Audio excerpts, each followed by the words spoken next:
Back when I first got into computers in the late 1980s, apart from the occasional visit to the arcades, the rudimentary graphics of 8-bit home computers were the order of the day. But of course, as the early 90s began, the leaps in graphical power were accelerating at a rapid pace. And as much as I was impressed by the new 16-bit computers and console graphics, there is one moment that 30 years later still sticks in my mind, and that was the very first time I walked into a game shop and saw an actual video running on a computer. Now, this might not look very impressive today, but seeing actual people and video with audio playback on a computer screen blew my mind. Even if it was a quarter screen video and very low resolution, it was just a step beyond where I'd seen home computers go before. And seeing a video playing on a Commodore CD TV in my local branch of Comet in the summer of 1992 is still an experience that all these years later I've never forgot. And I've done entire videos about the Commodore CD TV before. It was one of those multimedia set-top boxes that came out around the same time as the Philips CDI, a market that never really emerged. But it did have one of the earliest formats for streaming video from a CD-ROM called CD-XL, which, as you can see, the quality is not even up to the standard of a VHS tape. But the fact that computers could now do something like this gave me a glimpse of the future. And it wasn't long before other systems came along that could also display low-resolution actual video at home on your TV, including the Sega Mega CD.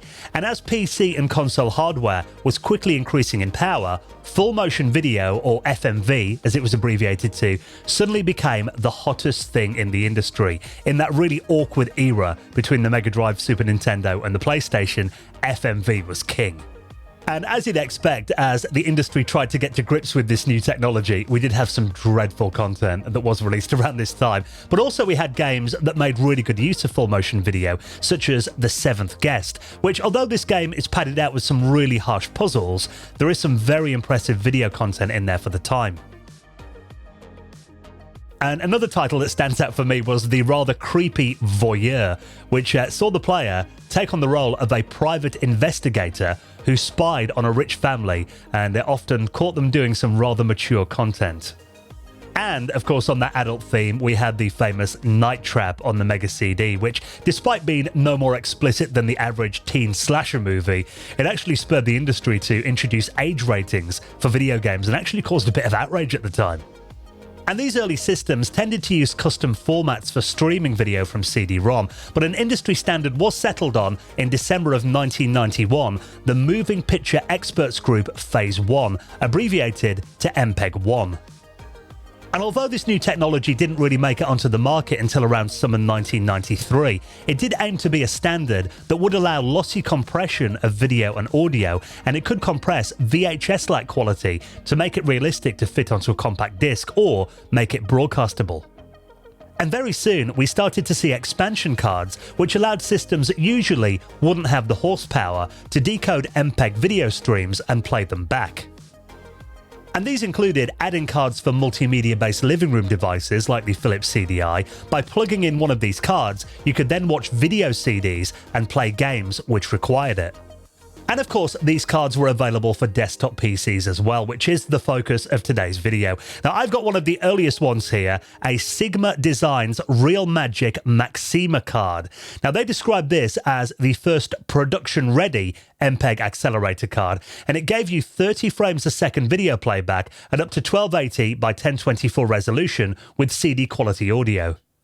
Now, this ISA card I've got here is actually a second version release of the RealMagic. The first card came out in 1993, and it was longer, and it had an onboard VESA connector, which hooked into your graphics card feature header, but this revised 1995 version uses a VGA connector, a bit like a lot of the 3D accelerators did a few years later. So that means, really, it's compatible with a lot more graphics cards.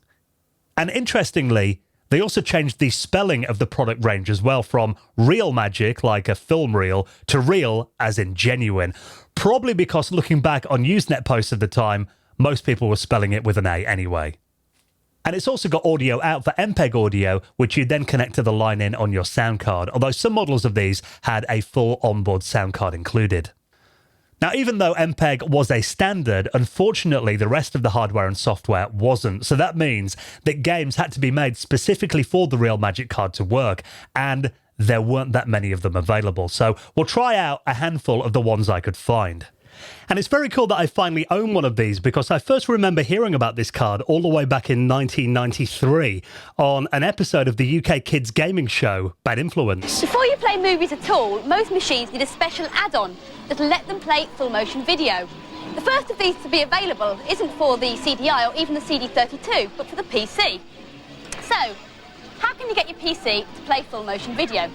Well, you need a fast PC with a CD drive. You'll also need a special extra bit of kit which goes inside the PC called RealMagic.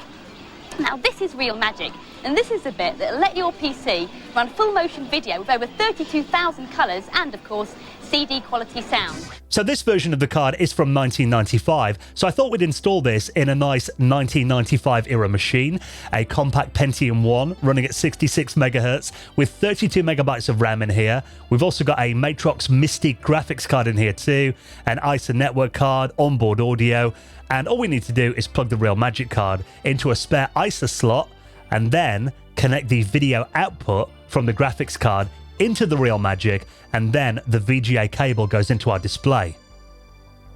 And we also need to run that audio cable from the RealMagic sound jack into the built-in input on the PC sound card, so then we can mix the audio from MPEG videos with the PC's main audio output. I'm booting up Windows 95 with a rather standard boring driver install that I'll skip over here, and the card is ready for use. But how much of a difference does having the RealMagic in here actually make to games? Well, we'll try out a few of those next. Now, you might have heard about VPNs before and how they can help protect your privacy and make it seem like you're connecting from other parts of the world. And that can be really handy to view content that's usually region specific or to get better prices on services. For example, a friend of mine recently got a hotel room in New York for pretty much half price by using a VPN to appear as if he was a local. And this video sponsor, NordVPN, comes highly recommended and offers double encryption technology, meaning you go via 2 VPN servers, the second of which is totally unaware of your original IP address. And obviously that's perfect to give you extra protection when traveling, if you're on public Wi-Fi, in coffee shops or at the airport. And NordVPN works with most operating systems, including your smartphone, and they've got unlimited bandwidth and no data logging. So protect your online activity today with the only VPN to get all the green checks on PC Mag. And NordVPN have been kind enough to support my channel, so if you enjoy my content, please support them back and take advantage of this amazing offer. Now, if you head to my unique link, nordvpn.com/danwood, you can get a huge discount on a 2-year plan and 1 additional month completely free. And of course, it's risk-free with NordVPN's 30-day money-back guarantee. So head to nordvpn.com/danwood. I'll also put that in the video description, and a big thank you to NordVPN. Okay then, so now that we've set up the RealMagic card, the first thing that we need to do is to set up the screen overlay preferences, as the way this card works, it actually puts its output in front of your PC's display to give the illusion that the video is running inside a window. But really, it works a bit like a chroma key. The PC puts up a blank purple square where the RealMagic overlays its video. So in here, we need to align the MPEG decoder output with the PC's display in the settings, making sure that we completely cover that purple square. And then, after we click on save, it should remember that for anything we run from now on. And a good place to start would be the included demo CD. So this will give us a good example of how well the RealMagic runs and what the video quality looks like. Now, this is a bit like a product catalog, and all the various titles in here have got little teaser trailers, and there are quite a lot of them on this disc. Now, I'm not sure how many of these actually made it onto market, but looking at a list of the release titles I could find for the RealMagic, it was a lot less than the amount featured on this disc. And now that we've got an MPEG card in here, we should be able to watch video CDs via Media Player on our PC using the RealMagic card.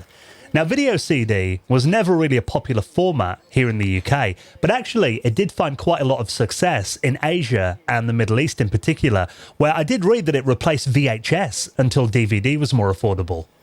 and quite a lot of movies were released on this format back in the 90s, but I figured this old compilation of a 1990 Have I Got News For You episode, which is a panel show that still runs today on the BBC, should be safe enough for me to avoid the YouTube copyright police. And sure enough, it plays just fine on here. Now, looking at it, I've got to say, it's maybe not quite up to the standard of even VHS quality, but it's certainly watchable, and you could get around 74 minutes of video and audio on a standard video CD. So that meant that most movies came on either 2 or 3 discs. But what about the games, you're asking? Well, by the time this card came out, the multimedia PC craze had taken off, so full motion video games were being released on standard PCs anyway, but the ones that had specific RealMagic versions had better quality video and usually more of it. And a good example is the 1993 graphic adventure Return to Zork. Now, they did release a few versions of this. The standard PC CD version does have some heavily compressed video, which if we compare it to the RealMagic version, we can definitely see higher quality video here. And also you get some parts of the game that have proper video when the standard version doesn't. For example, this guy, on the normal PC version, as we can see, he's static and his mouth moves in a rather weird way and it looks very jerky. But then if we compare that to the RealMagic version, he's fully animated and we have full video here.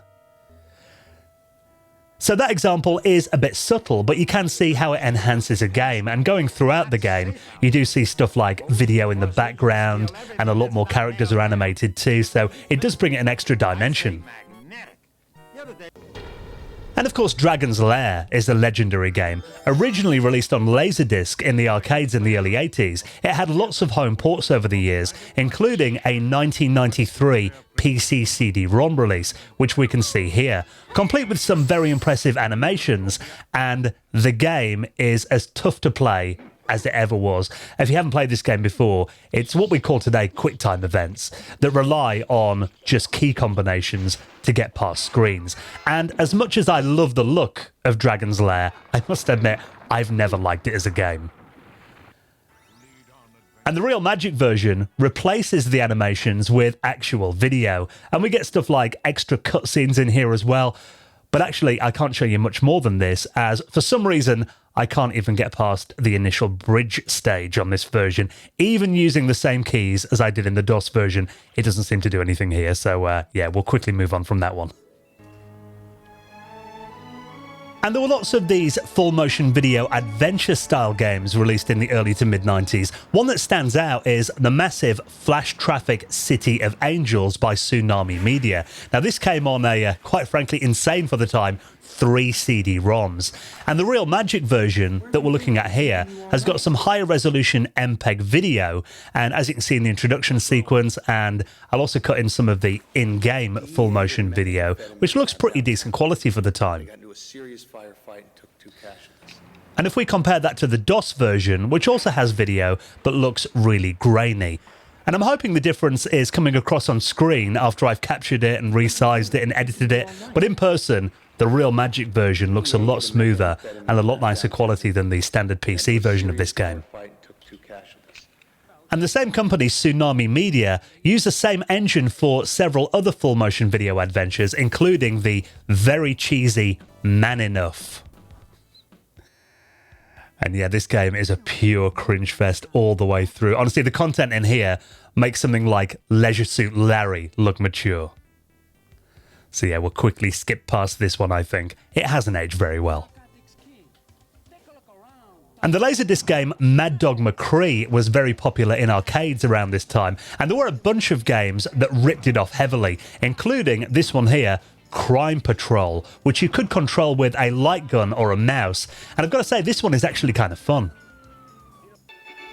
Now, I'm hoping by now you get the general idea of the look and the kind of games that were released for it. I'm not going to go through every game for the RealMagic, as, to be honest, there aren't actually all that many to go through. There are only 9 games listed on the archived official website, and looking at threads I've seen on forums, they suggest that less than 20 games were ever released for the RealMagic cards. And according to a magazine article from the time, these retailed initially for $449, which might explain why there wasn't that much software made for it, as I can't imagine they sold that many of these. And using it, I mean, yeah, it definitely does output much better video than standard DOS versions of these games. And I imagine even more so if you're running this card in a 386 or a 486 rather than a Pentium. But that's the point. You know, this machine, the Pentium 1, came out the same year as this RealMagic card that I've got in here. PC technology was improving so rapidly in this era that just a couple of years after this was released, PCs and graphics cards had the raw horsepower to decode MPEG without needing additional hardware. And by the time we got past the mid-90s anyway, the full motion video craze was quickly over as 3D graphics took over, so these cards were really made quickly quite redundant. But it is a fascinating snapshot of that early to mid-90s era of PC gaming, an era that came along as quickly as it went really, and developers had this idea of how they expected the industry to go that, you know, as it turned out, was completely wrong. But interestingly, there has been a bit of a revival of full-motion video games in recent years, with titles like Nightbook. You look perfect. How depressing. Good evening, Cody. Ready when you are. Her Story. I'd like to speak to a lawyer now. And Late Shift on the PC, Xbox and PlayStation, having small but dedicated fan bases, and even stuff like, you know, interactive TV shows like Black Mirror's Bandersnatch, I suppose could fall into the full motion video game category. So if you want to try out any of these RealMagic enhanced MPEG games from the early 90s without having the hassle and the cost of tracking down an original card on eBay, there's actually a RealMagic DOSBox fork that plays most of the games really well. And I did use it in this video for some of the direct captures. So if you want to try that out, it's really simple to get going. I'll link that up in the video description. So that's been a look at the RealMagic MPEG decoder card, a nice little snapshot into that really weird era of full motion video games. If you've got any memories you want to share, I'd love to hear a comment from you. And just a quick reminder that if you like my content here on YouTube, I've got a feeling you will love my weekly retro gaming and tech podcast. New episodes released every Friday. We bring you up to speed on all the headlines in the world of retro gaming and tech, and we bring you a special guest on each week's show. You can get that on your favorite podcast app, ask your smart speaker to play the Retro Hour podcast, or head to our website at theretrohour.com. And a big thank you for watching this video. Here are another couple of my videos I think you might enjoy. I'll see you next time.